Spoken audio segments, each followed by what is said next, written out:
So thinking about those fresh-faced grads that coming into the industry or idealistic about advertising and connecting with people, if they read your book, they might get the impression that we don't know what we think we know. What words of advice would you have for someone coming into the industry to avoid the clowns and charlatans that you talk about in your book? My advice would be to,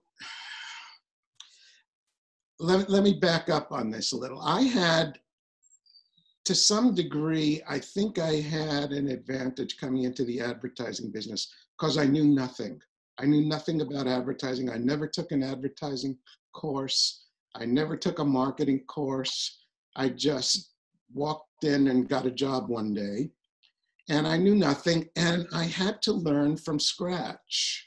And I had to use my own judgment on determining when people told me things, I had to say, is this true? How do they know this? Is this really true, or is this just a legend? Or are they just telling me to do things the way they've always done them?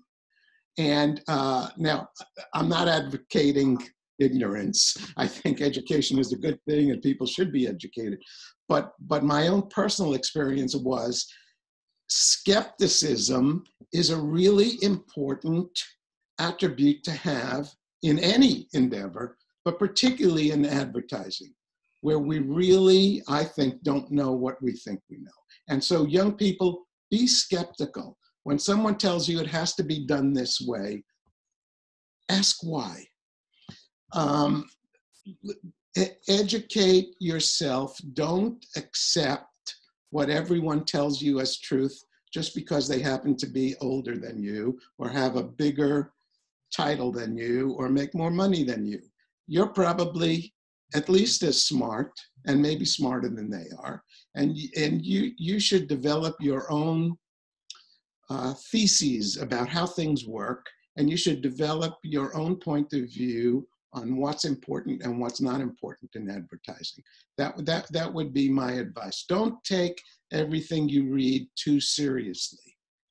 Think for yourself, and most importantly, think creatively. Think about doing things in different ways.